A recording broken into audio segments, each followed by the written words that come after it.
बच्चों, very good morning to all of you. Welcomes you once again. तो बच्चों, class 11th के lecture 3 में अब तक हम लेक्चर 1 और लेक्चर 2 डिस्कस कर चुके हैं आपकी यूनिट फर्स्ट का, and that is unit dimension और मेजरमेंट। तो लेक्चर 3 में आज हम बात करेंगे the topics that we will discuss today where are types of physical quantities and most important fundamental and derived quantities. ठीक है, फिजिकल क्वांटिटीज कितने टाइप्स की होती है? I am again repeating that कि फिजिक्स में जिन चीजों के बारे में हम पढ़ते हैं that are physical quantities and that are also measurable, जिनको हम माप सकते हैं, जिनकी मेजरमेंट हो सकती है, उनकी बात करते हैं। तो कितने टाइप्स की फिजिकल क्वांटिटीज होती हैं और फंडामेंटल और ड्राइव्ड क्वांटिटीज क्या है, तो इसका डिस्कशन होने वाला है। ठीक है, तो बने रहिए मेरे साथ, बाकी सब काम बंद कर दीजिए और आज का पूरा ध्यान आज के इस लेक्चर पे होना चाहिए ताकि कहीं से भी कोई भी पॉइंट आज मिस ना हो जाए। ठीक है, let's start. Types of physical quantities. बच्चों, फिजिकल क्वांटिटीज वैसे 3 टाइप्स की होती है। एक फोर्थ जो है वो एक अलग टाइप के, जो मैं बाद में डिस्कस करूंगा, लेकिन अभी आपके सामने जो मैंने फिजिकल क्वांटिटीज लिखी हैं वो 3 टाइप्स की लिखी है। तो let's start with the one. पहली है बच्चों ratio. Ratio of 2 similar physical quantities. मतलब पहली फिजिकल क्वांटिटी का जो टाइप है बच्चों, उसमें हम बात करेंगे कि वो जो फिजिकल क्वांटिटी होगी वो रेशो होगी। क्या होगी बच्चों? रेशो किसका? 2 सिमिलर फिजिकल क्वांटिटीज का। यस, इसका 2 सिमिलर फिजिकल क्वांटिटीज का। तो इसका हम अभी एग्जांपल ले लेते हैं और एग्जांपल से हम डिस्कस करेंगे कि जब किसी फिजिकल क्वांटिटी का रेशो 2 सिमिलर फिजिकल क्वांटिटी से हम लेते हैं तो उसके पास कोई यूनिट नहीं बचती है। It has no unit when a physical quantity is a ratio of 2 similar physical quantity, then it will have no unit, it will have only बच्चों मैग्नीट्यूड। उसके पास क्या होगा? उसके पास सिर्फ और सिर्फ एक न्यूमेरिकल वैल्यू होगी, उसके पास सिर्फ और सिर्फ एक मैग्नीट्यूड होगा। तो हम इसको अभी एग्जांपल से और क्लियर करते हैं कि क्या मतलब है इसका। ठीक है, तो बच्चों स्टार्ट करते हैं हम अपनी। आप साथ में लिख सकते हो रेशो और numerical value of 2 physical same quantities. तो पहला एग्जांपल हम बच्चों जो ले रहे हैं वो एग्जांपल है बच्चों आपका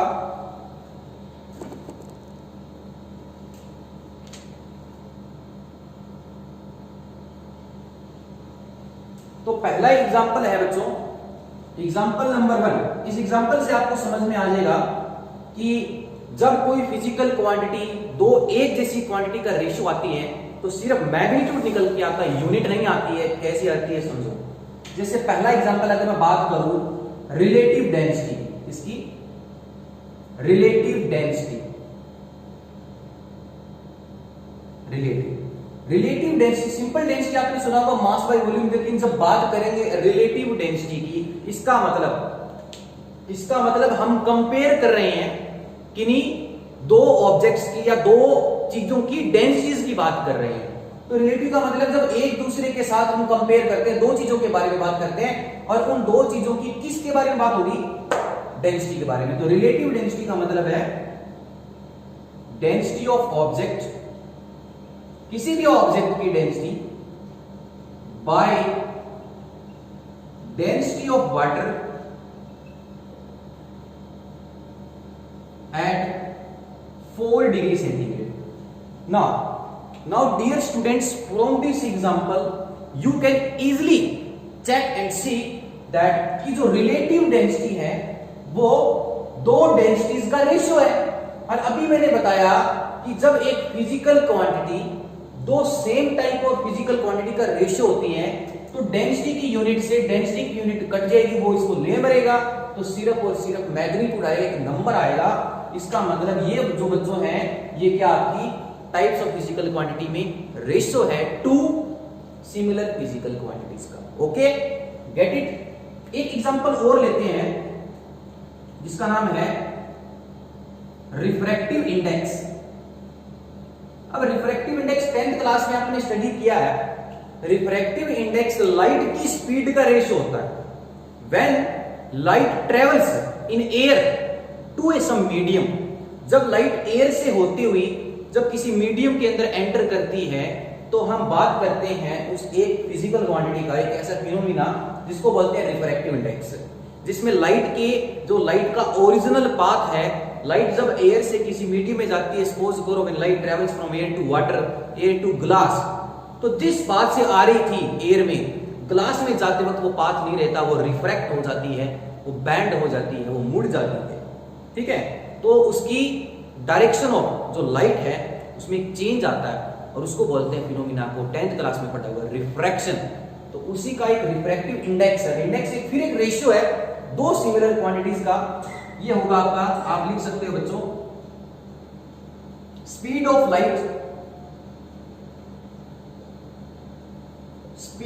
लाइट इन एयर के अंदर by speed of light in medium. ठीक है, अब भाई स्पीड की यूनिट से स्पीड की यूनिट जो है वो कट जाएगी, कैंसल आउट हो जाएगी, तो बच्चों कोई यूनिट नहीं बचेगी।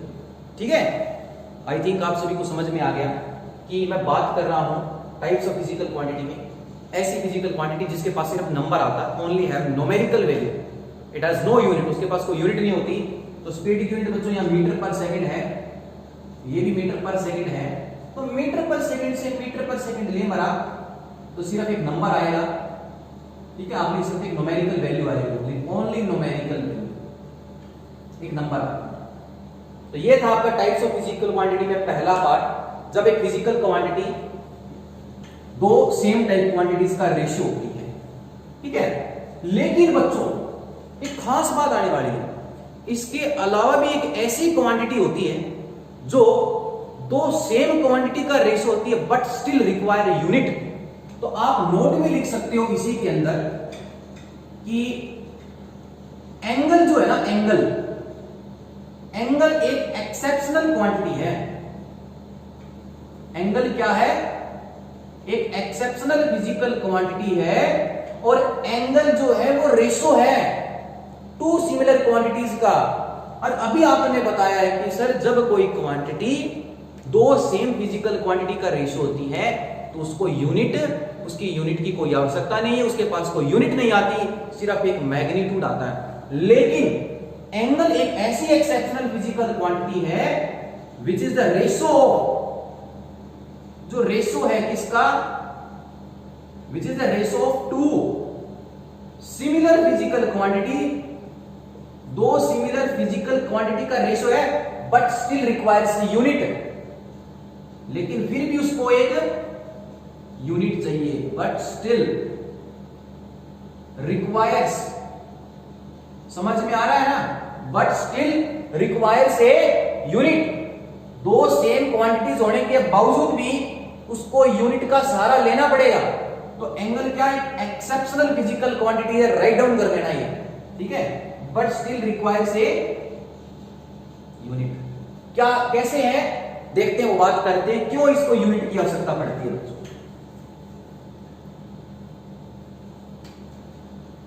ठीक है, एंगल की मेजरमेंट, जब भी एंगल की मेजरमेंट करते हैं तो हमें एक यूनिट चाहिए। आपने 10th क्लास में ट्रिग्नोमेट्री में पढ़ा होगा, मैथ्स के कॉन्सेप्ट में, कि angles are always measured in degree और रेडियन। डिग्री और रेडियन जो है वो एंगल की यूनिट है, लेकिन एंगल को जब आप डिफाइन करते हो तो दो सेम क्वांटिटीज का रेशियो आती है। देखो कैसे, ठीक है, जैसे ये सपोज करो कि ये हमारे पास एक आर्क है, ठीक है, इस आर्क ने सेंटर के ऊपर एक एंगल सबटेंड किया है, ठीक है ना। This given arc subtends an angle at the centre theta. ये रेडियस है बच्चों सर्कल की, है ये उसकी आर्क लेंथ है l। तो इसमें एक लेंथ, इसमें थीटा जो डिफाइन करते हैं वो होता है हमारा आर्क अपॉन रेडियस। तो आर्क को हम बोलते हैं l अपॉन r। तो ऊपर भी लेंथ है, नीचे भी तो एक लेंथ है, तो लेंथ बाय लेंथ, तो लेंथ बाय लेंथ, तो दो सेम क्वांटिटीज का रेशियो है। तो लेकिन यूनिट तो कट जानी चाहिए, मीटर से मीटर कट जाना चाहिए, नहीं, थीटा जो होता है वो हमेशा या तो हम बात करते हैं बच्चों डिग्री में, और या बात करते हैं रेडियन में। आया ना भाई साहब, समझ में आ गया होगा, ठीक है। तो ये सारा उतार लो, कॉपी कर लो, इसको स्क्रीनशॉट लेके वीडियो पॉज करके, कहीं भी कोई डाउट है तो please to comment me in your comment box. I will be ready there at every moment for your solution. ठीक है, तो बढ़ते हैं सेकंड टाइप की क्वांटिटी के पास. ठीक है, समझ में आ गया हो आप सभी को. ठीक है, प्यार से, इंजॉय से चीजों को हमें समझना है. इंटरेस्ट के तौर पर, इंजॉयमेंट, एज ए इंजॉयमेंट हमें चीजों को समझना है. Not talking as a burden, इसको बर्डन लेके नहीं समझना है. ठीक है ना. तो बात करते हैं बच्चों स्केलर क्वांटिटीज की. तो स्केलर क्वांटिटीज वो क्वांटिटीज होती हैं, वो क्वांटिटीज होती है, दोज क्वांटिटीज लिख सकते हो. स्केलर क्वांटिटीज वो क्वांटिटीज होती हैं जिनके पास केवल which have only, scalar quantities are those quantities बच्चों जिनके पास केवल मैग्नीट्यूड होता है, लेकिन उनके साथ डायरेक्शन लगाने का, but with them putting direction या discussion of direction is meaningless, या उनके साथ डायरेक्शन का कोई रोल नहीं होता है. Those quantities which have only magnitude but no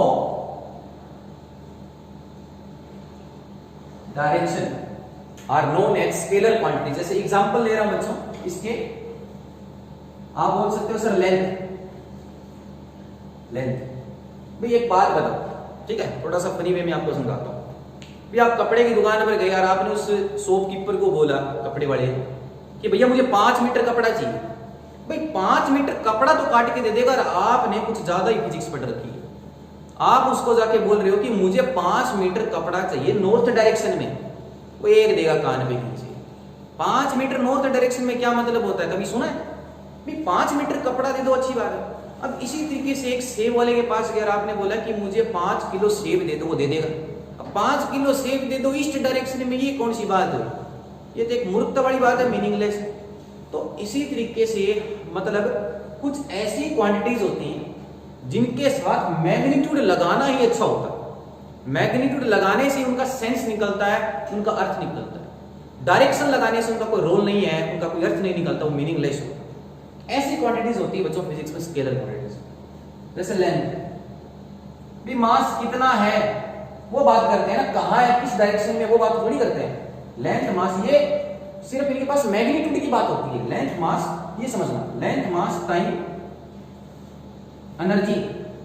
भी आपने आज बढ़िया सुबह नाश्ता किया, पेट भर के एनर्जी आई. मैं पूछूं एनर्जी कितनी आई, वो तो अच्छी बात है, ये तो अच्छा लग रहा है पूछना. एनर्जी कितनी आई और किस डायरेक्शन में आई, ये क्या मतलब है? ये तो सर बकवास बात है, मूर्खता वाली बात है. ऐसी बात ना करो तो ही अच्छा है. ओके, ठीक है, नहीं करते. Length, mass, time, energy etcetera. ठीक है, ये है आपकी स्केलर क्वांटिटीज. तो क्या बताया? Scalar quantities are those which have only magnitude but no direction. These are the examples of scalar: length, mass, time, energy. अब बात करते हैं स्केलर क्वांटिटी का मैग्नीट्यूड नेगेटिव हो सकता है. क्या हो सकता है? दूसरा पॉइंट लिखा रहा हूं कि जो मैग्नीट्यूड होता है वो कैन बी नेगेटिव, क्योंकि स्केलर है, कैन बी नेगेटिव. ठीक है. अब जैसे मैं ये कहूं लेंथ, मास, टाइम, एनर्जी. ठीक है, अगर मैं कहूं कि लेंथ, अगर आपने जैसे मैथ्स में नंबर ऐड करते हो, जैसे सिंपल नंबर का एडिशन होता, जैसे एक -10 मीटर है, एक +5 मीटर है, तो टोटल आंसर कितना आया? -5 मीटर. तो ये -5 मीटर जो है वो मैग्नीट्यूड है. मैग्नीट्यूड क्या हो रहा है बच्चों? नेगेटिव. ठीक है ना. तो स्केलर क्वांटिटीज आपकी नेगेटिव भी हो सकती है. अब बात करते हैं कि स्केलर क्वांटिटीज का जो एडिशन और सब्ट्रैक्शन है, क्या वो उसी तरीके से होता है मैथ्स में जैसे हम नंबर्स ऐड करते हैं, like real numbers, law of algebra? तो आप बोलोगे कि स्केलर क्वांटिटीज, तीसरा पॉइंट है ये, आप लिख सकते हो, scalar quantities are added. Scalar quantity का एडिशन और सब्ट्रैक्शन बिल्कुल ही सिंपल तरीके से होता है जैसे मैथ्स में नंबर ऐड करते हैं. तो स्केलर क्वांटिटीज आर एडिड और subtracted with the with the ordinary laws, with the ordinary laws of addition। भाई मैथ्स में 10 5 ऐड किया 15 आया, 10 में से 5 गए 5 आए, तो वैसे ही इन स्केलर क्वांटिटीज को ऐड करते हैं। ऑर्डिनरी लॉज, कोई टेंशन लेने वाली बात नहीं है, सिंपल बात है। बात करते हैं अब वेक्टर क्वांटिटीज की। किसकी बात करते हैं? वेक्टर की, ठीक है। और वेक्टर स्केलर का ठीक उल्टा है। क्या है वेक्टर क्वांटिटीज बच्चों? बात करते हैं, ठीक है।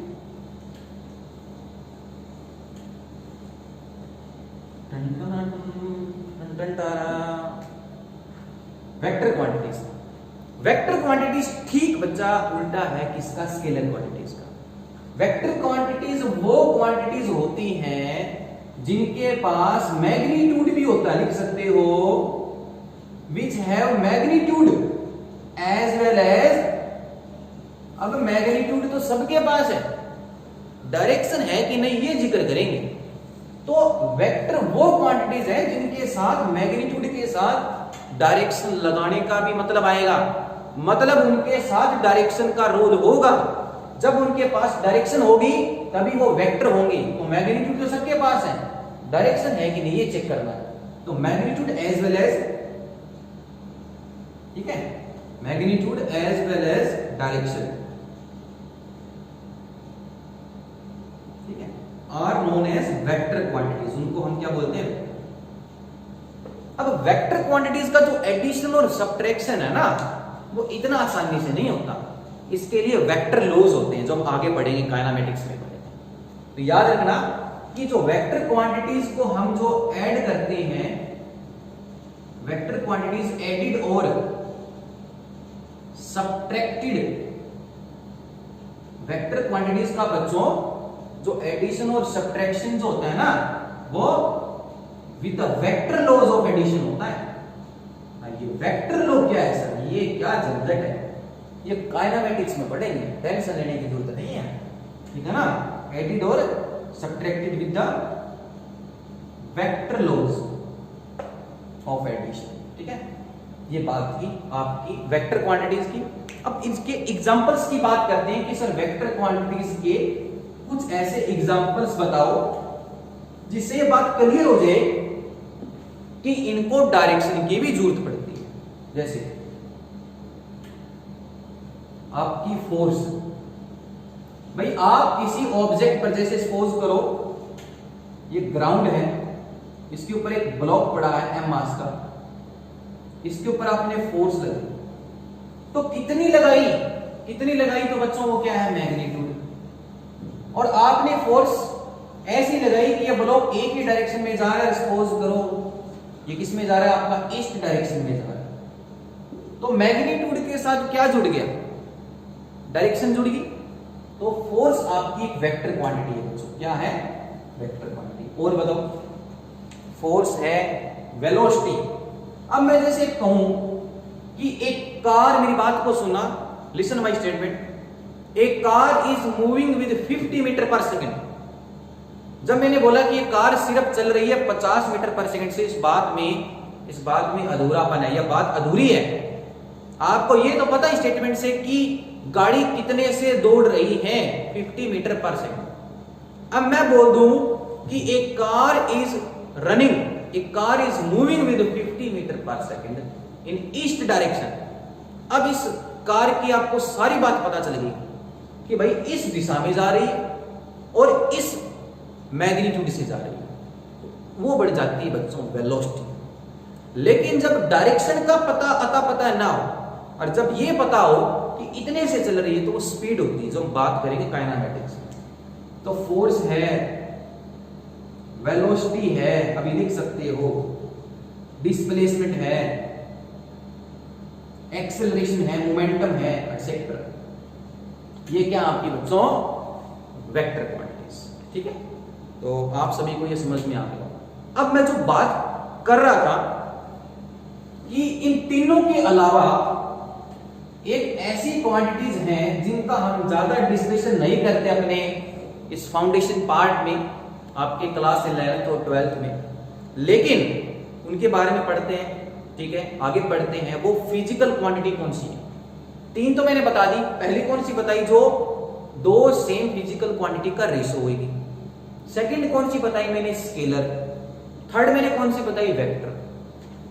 एक और होती है फोर्थ क्वांटिटी जिसका नाम है टेंसर्स क्वांटिटी। तो टेंसर से टेंशन मत लेने लग जाना कि सर ये टेंसर क्या है। तो फोर्थ टाइप की क्वांटिटी होती है बच्चों टेंसर क्वांटिटीज। अब ये टेंसर क्वांटिटीज कुछ ऐसी सर्टेन क्वांटिटीज हैं, कुछ ऐसी सर्टेन क्वांटिटीज हैं जिनके पास, ठीक है, या ये बोल सकते हो कि जो न तो स्केलर होती है और न ही वेक्टर होती है, which neither scalar. Tensor quantities are some certain quantities which neither scalar, जो न तो स्केलर होती हैं और न ही वेक्टर होती हैं। भी ऐसी क्वांटिटीज जो न तो स्केलर और न ही वेक्टर आर कॉल्ड टेंसर। इनकी अलग अलग डायरेक्शन में डिफरेंट वैल्यूज होती है। इट हैज डिफरेंट वैल्यू, ठीक है। तो आप लिख सकते हो it has different value in different direction. Example बताओ सर टेंसर क्वांटिटीज का, जैसे मोमेंट ऑफ इनर्शिया आपका एग्जांपल लिख सकते हो। ये मोमेंट ऑफ इनर्शिया क्या है, ये आप 5th यूनिट में पढ़ोगे रोटेशनल मोशन में। Moment of inertia, moment of inertia, जब कोई ऑब्जेक्ट एक पर्टिकुलर एक्सिस के अबाउट, ठीक है, किसी पॉइंट के अबाउट जब घूमता है तो हम बात करते हैं वहां मोमेंट ऑफ इनर्शिया की, ठीक है ना। बात करें, बहुत ही अच्छा कॉन्सेप्ट है, बहुत ही अच्छी यूनिट है, इंटरेस्टिंग यूनिट है, एकदम बिल्कुल दमखम वाली यूनिट है। इसकी बात करेंगे 5th यूनिट रोटेशनल मोशन। तो मोमेंट ऑफ इनर्शिया जो आपकी वो टेंसर क्वांटिटी, इसकी वैल्यू चेंज नहीं होती है, ठीक है। अगर मैं इसकी सेंस ऑफ रोटेशन, अगर मैं इसकी घूमने की रोटेशन को चेंज कर दूं तो इसकी वैल्यू चेंज नहीं होती। तो आप बोलोगे इट्स वैल्यू नॉट चेंज्ड, इसकी वैल्यू चेंज नहीं होती है by changing the sense of rotation, by changing the sense of rotation. Okay, तो ये थी हमारी types of physical quantity. Tensor जो न ही स्केलर होती है और न ही वेक्टर होती है, ठीक है। तो वो अलग से निकल के आती हैं और उनका हम नाम रखते हैं टेंसर क्वांटिटीज, ठीक है। तो एग्जांपल है जैसे मोमेंट ऑफ इनर्शिया, जिसकी वैल्यू चेंज नहीं होती अगर आप इसकी घूमने की सेंस ऑफ रोटेशन को भी चेंज कर दोगे। अब हम बात करेंगे मोस्ट इंपॉर्टेंट टॉपिक आपका फंडामेंटल एंड ड्राइव्ड क्वांटिटीज क्या है। तो बने रहिए मेरे साथ। अभी हम करते हैं फंडामेंटल और ड्राइव्ड क्वांटिटीज, ठीक है। तो बच्चों अब हम बात करेंगे कि फंडामेंटल क्वांटिटीज क्या है। तो now you can C fundamental और बेस क्वांटिटीज, फंडामेंटल और बेस क्वांटिटीज।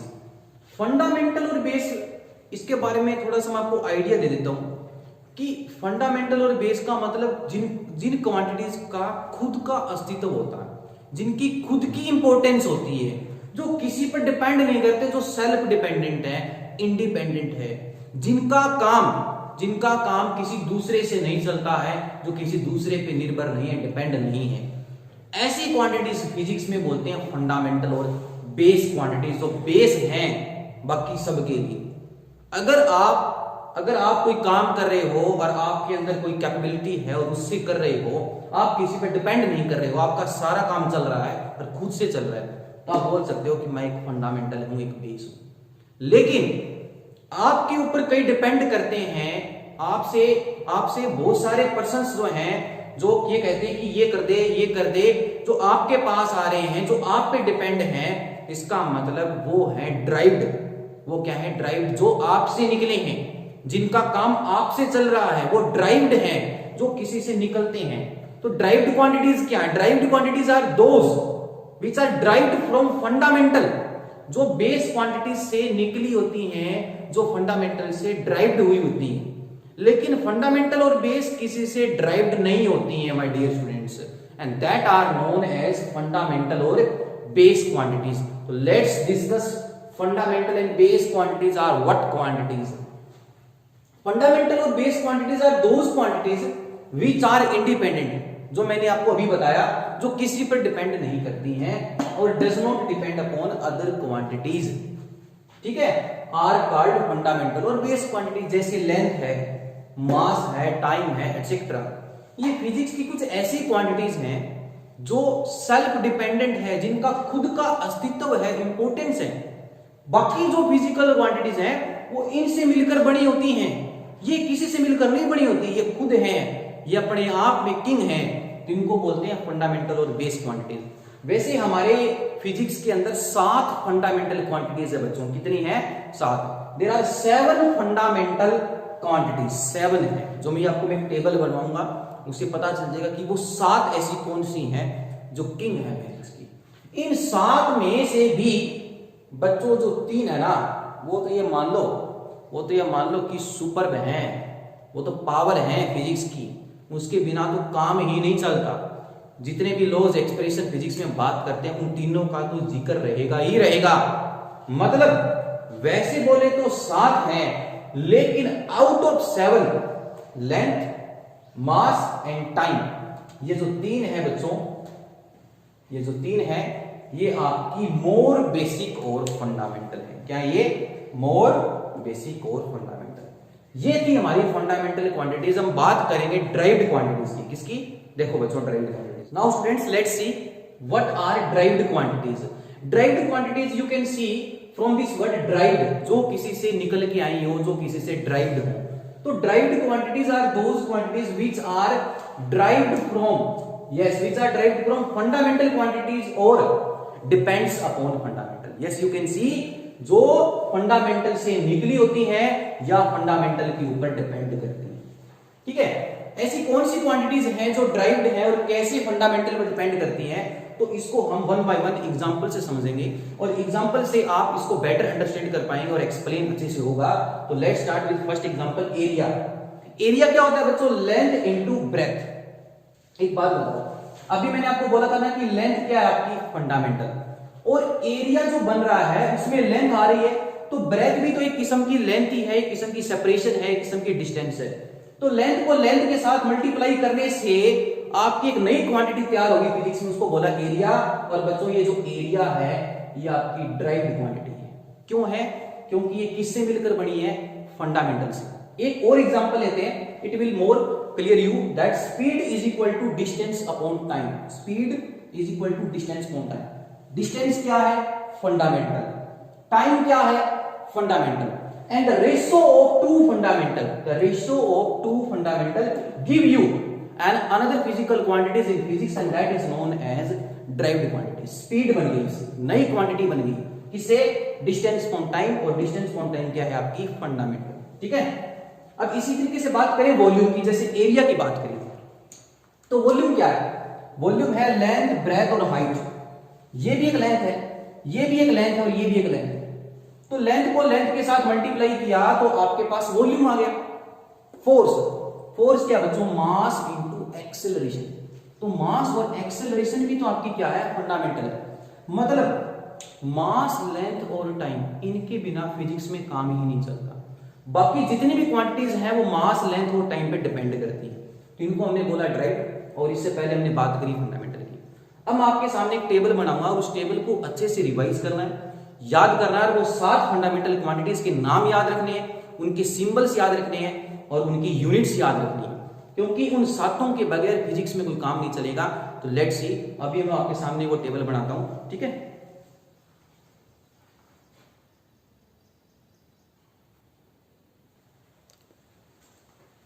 तो बच्चों ये है आपके सामने एक टेबल जिसमें मैंने 7 फंडामेंटल क्वांटिटीज के नेम, उनकी यूनिट का नाम और उनके सिंबल्स। ठीक है, इन 7 के अलावा 2 besides these 7 fundamental quantities there are 2 supplementary quantities, जिनका हम बाद में बात करेंगे। अब ये जो 7 है इनको अच्छे से आप रिवाइज कर लीजिए, देख लीजिए और टेबल बना लीजिए अपनी कॉपी में। तो इनको हम डिस्कस करते हैं, क्या है ये 7 फंडामेंटल क्वांटिटीज, इनका यूनिट का नाम क्या और इनका सिंबल क्या है। लेंथ, पहली है बच्चों लेंथ। लेंथ की आप यूनिट की बात करोगे मीटर, सिंबल हो गया एम। ठीक है, मास की जो यूनिट है वो किलोग्राम में मापते हैं, सिंबल हो गया केजी। थर्ड जो फंडामेंटल है टाइम, सेकंड सिंबल एस। फिर बात करेंगे इलेक्ट्रिक करंट की, किसकी? इलेक्ट्रिक करंट, एम्पियर ए। ओके, फिर हम बात करेंगे टेम्परेचर की, केल्विन, ठीक है, सिंबल के। अमाउंट ऑफ सब्सटेंस की जो अमाउंट आप केमिस्ट्री में बात कर रहे हो कि अगर हमारे पास कोई भी सब्सटेंस है तो उसकी हम अगर अमाउंट पे बात करें तो हम बात करते हैं एवोगैड्रो नंबर में, मोल्स में बात करते हैं, ठीक है। तो ये बात है आपकी मोल उसकी यूनिट है और सिंबल हो गया आपका MOL। ओके, लास्ट जो फंडामेंटल क्वांटिटी है वो आपकी लुमिनियस इंटेंसिटी। क्या है? लुमिनियस इंटेंसिटी, जिसको हम यूनिट का नाम है जिसका कैंडेला, जिसको बोलते हैं कैंडेला, सिंबल है CD। क्या है? CD। ओके, अब बच्चों इन सात फंडामेंटल क्वांटिटीज के अलावा आप बोल सकते हो कि सर बिसाइड्स 7 फंडामेंटल क्वांटिटीज, इन 7 फंडामेंटल क्वांटिटीज के अलावा हमारे पास 2 सप्लीमेंट्री यूनिट्स और होती हैं या क्वांटिटीज होती हैं, 2 सप्लीमेंट्री क्वांटिटीज, फिजिकल क्वांटिटीज। और वो जो 2 3 7 के अलावा वो एंगल की मेजरमेंट के लिए होती है, एंगल की मेजरमेंट, ठीक है। अगर आप एंगल मेजर कर रहे हो किसी प्लेन में, 2D में मेजर कर रहे हो, जैसे मुझे ये एंगल मेजर करना है, तो ये जो एंगल है ये एक 2D का पार्ट है, थीटा, ठीक है। ये रेडियस है, ये आर्क लेंथ है। ये जो एंगल सबटेंड हुआ है ये 2D के अंदर हुआ है, ठीक है, ये प्लेन में हुआ है और प्लेन एंगल बोलते हैं इसको। क्या बोलते हैं? प्लेन। तो जो 2 सप्लीमेंट्री फिजिकल क्वांटिटी में जो फर्स्ट आपकी सप्लीमेंट्री है वो आपकी प्लेन एंगल है। क्या है? Plane angle. और for the measurement of plane angle we use a special unit and that is known as radian. वो है रेडियन। आपने सुना होगा पाई, 2 पाई, 3 पाई। पाई की फॉर्म में जो भी एंगल होगा वो हम बोलेंगे रेडियन की एंगल है, और इसका सिंबल होगा बच्चों RAD। ये है रेडियन। तो इन सातों के अलावा 2 सप्लीमेंट्री यूनिट्स और हैं, उसमें से पहली आपकी प्लेन एंगल, जो आप 2D के अंदर कोई भी काम कर रहे हो, 2D के अंदर कोई भी एंगल माप रहे हो, वो है रेडियन में। दूसरा एंगल जो है बच्चों वो है आपका सॉलिड एंगल। क्या है? Solid angle. तो बच्चों जो सॉलिड एंगल है उसकी यूनिट क्या है और कहां उसको हम मेजर करते हैं? सॉलिड। एक बात बताओ, अगर कोई चीज सॉलिड होगी तो वो बल्क में होगी, उसकी लेंथ होगी, उसका हाइट होगा, उसका ब्रेथ होगा, ठीक है ना। तो हम बात करेंगे सॉलिड एंगल की। जैसे सॉलिड एंगल के अंदर जब हम कोई चीज मेजर करते हैं, ये सॉलिड मान लो अंदर से भरी हुई है, ये पूरा, ये होलो नहीं है, ये चीज पूरी भरी हुई है, और इसके किसी हिस्से का अगर हम एंगल मापें, जैसे ये हिस्सा मैंने, ये एक सेगमेंट जो है मैंने सेट कर दिया, ठीक है। ये जो एंगल आपको मिलेगा ना, ये एंगल आपको 2D में नहीं मिल रहा है, ये एंगल आपको 3 डायमेंशन में मिल रहा है, ठीक है ना। तो 3D के अंदर जो हम एंगल की बात करते हैं, जो थीटा होगा वो सॉलिड एंगल होगा। और सॉलिड एंगल, अब फिजिक्स में जो भी पढ़ते हैं उसकी हमें क्या करनी पड़ती है? मेजरमेंट। तो सॉलिड एंगल को हम कौन सी यूनिट में मापते हैं? जिसका नाम है स्टेरेडियन। और प्लेन एंगल की अभी मैंने बताई थी क्या? रेडियन। लेकिन सॉलिड एंगल की होती है स्टेरेडियन, जिसका सिंबल होता है ऐसा। तो बच्चों ये था आपकी क्लास 11 की यूनिट डायमेंशन मेजरमेंट का लेक्चर था, जिसमें हमने स्टार्टिंग से बात करी आज टाइप्स ऑफ फिजिकल क्वांटिटीज की, फिर बात करी फंडामेंटल और ड्राइव्ड की। तो बड़े अच्छे से आज हमने एग्जांपल से इन टॉपिक्स को समझा। कहीं भी कोई भी डाउट है तो please do comment me in your comment box, ठीक है। डाउट्स जो भी हैं आप मुझसे पूछ सकते हो, उन सभी का सॉल्यूशन होगा।